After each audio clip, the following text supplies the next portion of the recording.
지난주 묵상한 말씀을 함께 나누어 보고자 합니다. 지난주에는 예수 그리스도의 십자가의 죽음, 그 핏값은 누구에게 있는가? 책임 논쟁이 벌어졌습니다.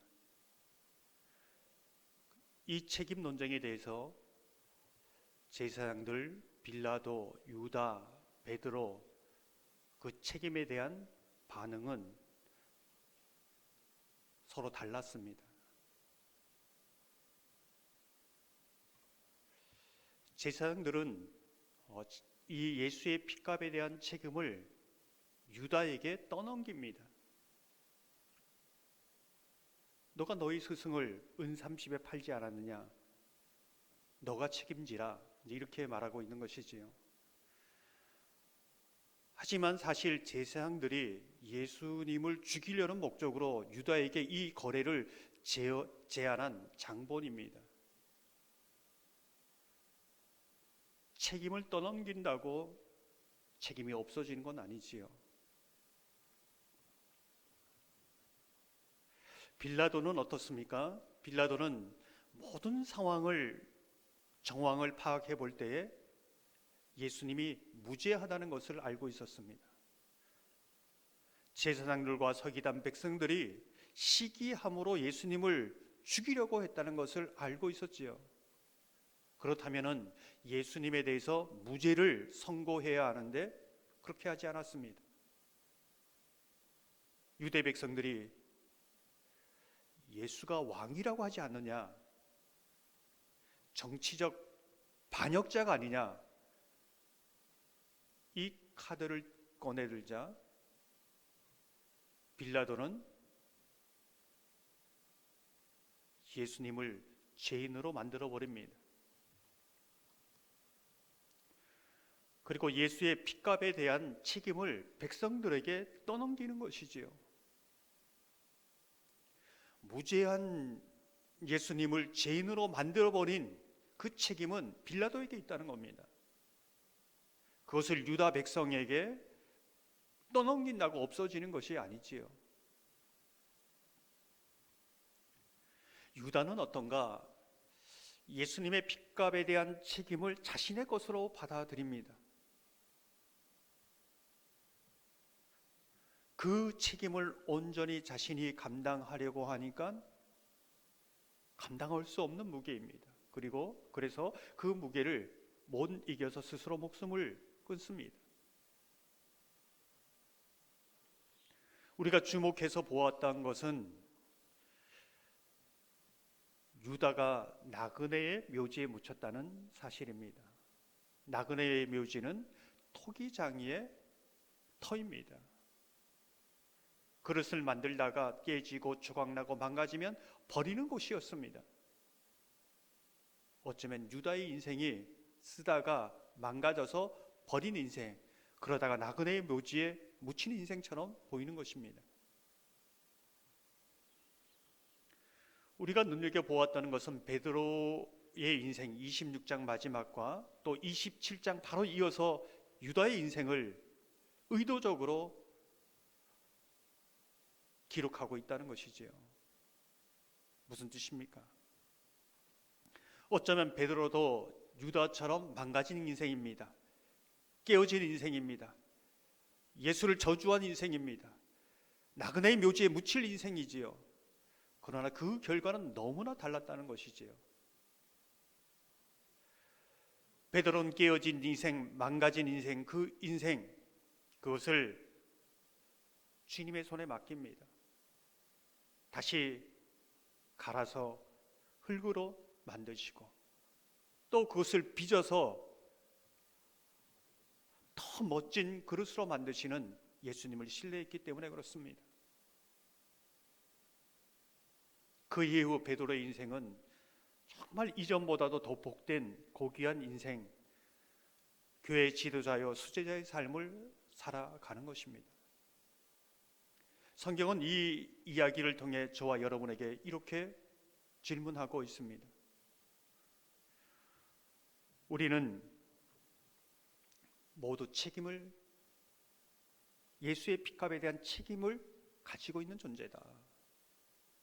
왜 그렇습니까? 예수님이 우리의 죄를 위해서, 나의 죄를 위해서 죽으셨기 때문에 그렇습니다. 그 책임이 없다고 제사장과 빌라도처럼 떠넘긴 것인가? 떠넘기고 있는가? 아니면 유다처럼 그 모든 죄의 책임이 내게 있다고 해서 깨어진 인생, 망가진 인생, 팔자나이 운명이니 말하면서 나그네 묘지에 묻힐 것인가? 아니면 그 모든 책임을 알고 있지만은 그 깨어진 망가진 것을 주님의 손에 맡겨서 주님이 빚어가는 것을 볼 것인가? 이 물음에 대해서 스스로 어떻게 답할 것인가 묻고 있는 것입니다.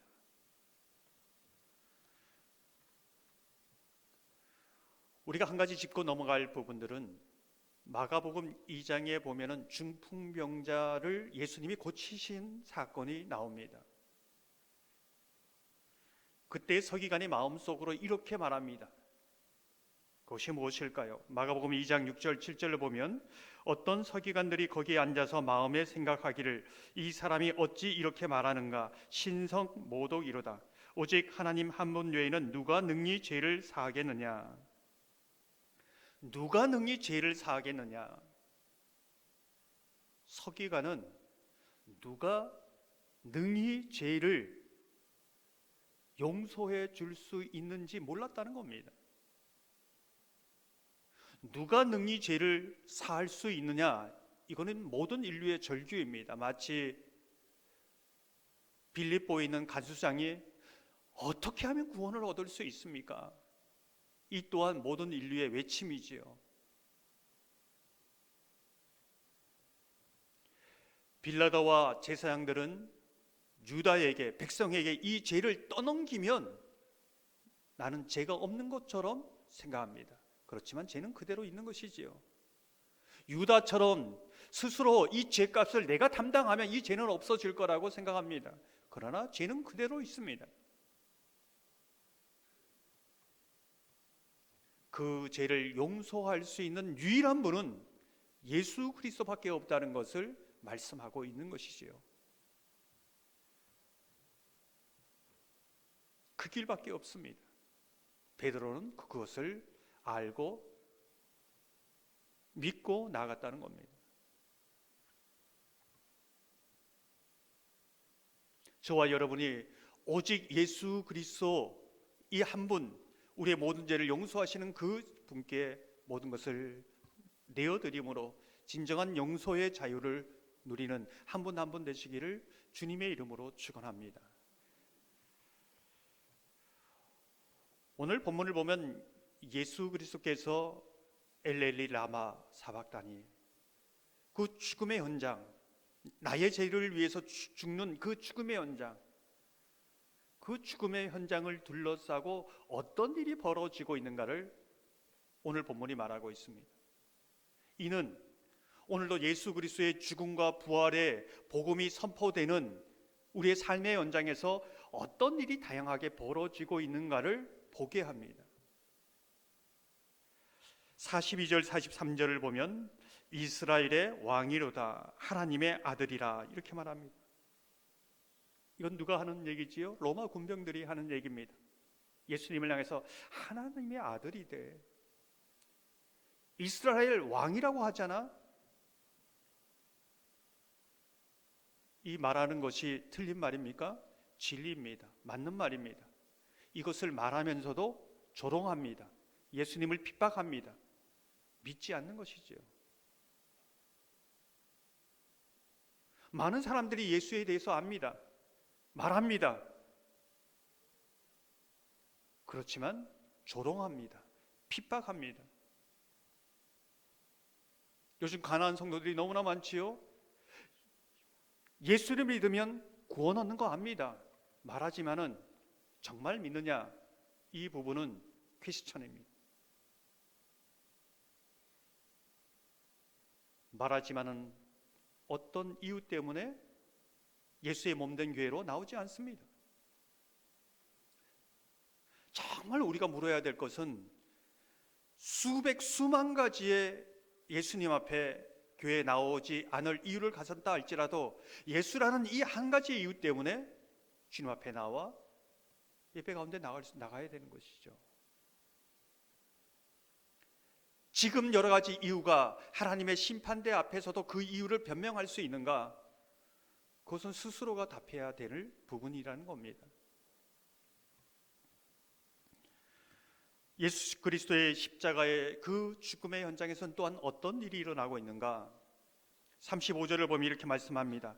그들이 예수를 십자가에 못 박은 후에 그 옷을 제비 뽑아 나누고, 십자가 아래에서 예수님의 옷을 제비 뽑아 나누고 있습니다. 어처구니 없는 일이지요. 자신의 죄를 위해서 죽으시면서 고통해하고 신음해하는, 피 흘리시는 예수 그리스도의 은혜와는 전혀 다른 것이죠. 근데 이 제비를 뽑아 나누는 이 모습을 빌립보서에서는 똑같은 의미로 사용된 빌립보서에서는 이렇게 말합니다. 빌립보서 2장 21절을 보면 그들이 다 자기 일을 구하고 그리스도 예수의 일을 구하지 아니하되, 제비를 뽑는 그 모습과 예수의 일이 아니라 자기 일을 구하는 이것을 같은 의미로 사용합니다. 무슨 뜻일까요? 내가 예수를 믿는 사람들이지만은 실상은 예수님에 대해서 관심 없다는 겁니다. 예수님을 사랑하는 거 별로 고로 사용이 안 합니다. 예수님의 고통, 희생, 섬김, 그것보다는 예수님을 통해서 얻게 되는 옷, 보상, 대가, 복, 여기에 온통 마음을 빼앗겨 있는 모습입니다. 그것이 다 자기 일을 구하되, 빌립보 성도들이 그랬다는 겁니다. 이러한 현장이, 이러한 모습이 다만 빌립보 교회 안에 일어난 일인가? 오늘도 우리에게 일어나는 모습은 아닌가? 성경은 이 말씀을 가지고 우리를 돌아보게 합니다. 예수님의 죽음의 현장, 이 상황 속에서 아주 또 다양한 일들이 일어나고 있는데, 그 중에 하나가 32절을 보면 이렇게 말씀합니다. 나가다가 시몬이란 구레네 사람을 만나며 그에게 예수의 십자가를 억지로 지어 가게 하였더라. 구레네 사람 시몬이라고 말합니다. 사실 이는 구경꾼이었습니다. 예수님이 십자가 지는 거 구경하러 갔다가 갑자기 억지로 십자가를 집니다. 그리고 그가 오고 가는 세대에 기억될 이름으로 불리고 있습니다. 재미있는 사실은 예수님을 따른 시몬의 동일한 이름이, 다른 새 이름이 그 자리를 차지하고 있다는 것이지요. 무슨 뜻일까요? 이게 구원의 신비입니다. 우리가 예수님을 따라가지만은 어쩌면 우리가 끝까지 예수님을 따라가지 않을 때에 이 자리를 또 다른 나의 이름을 가진 사람이 이 자리를 차지할 수 있음을 말해주고 있습니다. 그래서 두려움과 떨림으로 끝까지 골고다 언덕까지 올라가야 되는 것이지요. 먼저 된 자가 나중됩니다. 내가 많이 오래 믿었다고 해서 그것이 특권이 될 수 없다는 것입니다.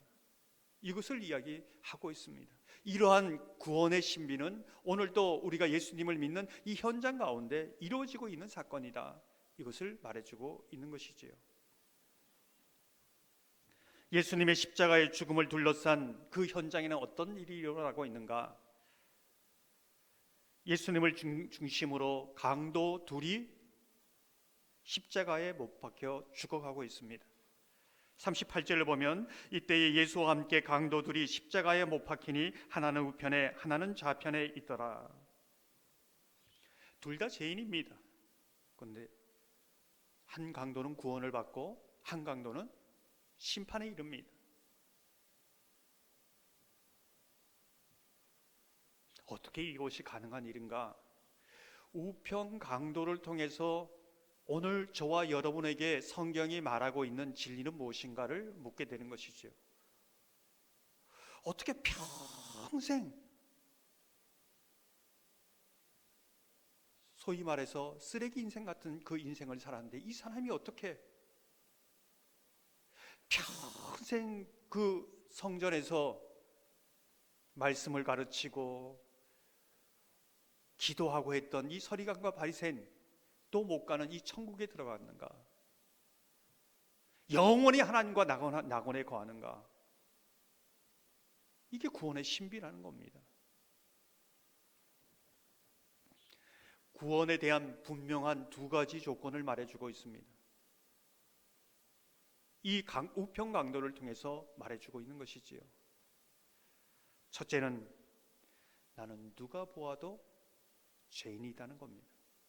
단 1%, 0.0001%도 선한 것이 없는 정말 온전한 죄인이다. 이것을 우편 강도는 고백합니다. 단 조금이라도 자기에게 의가 없습니다. 난 정말 죽을 죄인이구나. 이 믿음의 고백이 있었다는 겁니다. 둘째는 예수님은 죄가 없으신데 죽으신 하나님의 아들이시구나.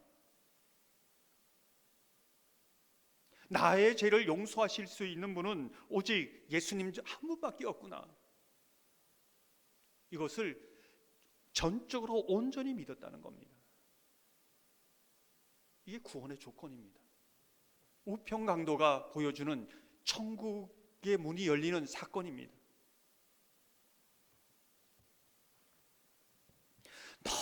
너무나도 단순하지 않습니까? 그런데 누군가에게는 너무나 어려운 일입니다. 지금 예수님을 믿는다고 하지만 우리 마음속에 단 1% 우리의 의의가 있지 않습니까? 그래도 내가 얼마나 예수님을 열심히 믿었는데, 내가 얼마나 기도하는데, 내가 얼마나 주님을 위해서 섬겼는데, 이런 부분이 올라오지 않습니까? 근데 전적으로 이 고백을 할 수 있는가?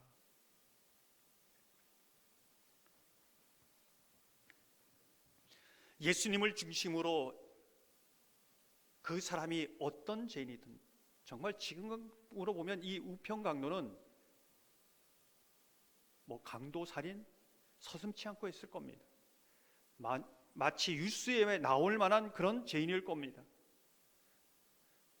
그 이 사람이 얼마나 많은 죄를 지었는가, 그것은 성경은 말하지 않습니다. 예수 그리스도를 중심으로 천국의 문이 되신 예수 그리스도의 그 문을 통과할 수 했는가, 이걸 묻고 있는 것이지요. 사람들마다 기준이 있지 않습니까? 저런 사람이 무슨.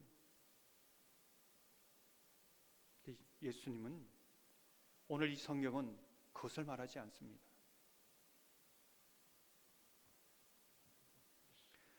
하나님의 심판대 앞에는 오직 두 사람만이 존재합니다. 구분과 분리가 일어나는데, 양과 염소처럼 분리가 일어나는데, 한쪽에는 예수님의 그 은혜로 용서받은 죄인, 한쪽에는 용서받지 못한 죄인, 이 두 개만 존재합니다. 요즘 요한계시록을 묵상하는데, 이 사람은 생명책에 기록된 사람이요, 이 사람은 행위의 책만 가지고 있는 사람이지요.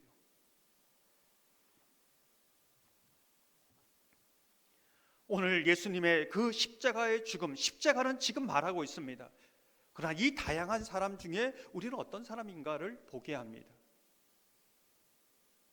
저와 여러분의 그 십자가가 감격이 되고 구원의 증거가 되고 내 사랑의 흔적이 되는 그러한 은혜가 있기를 주님의 이름으로 축원합니다.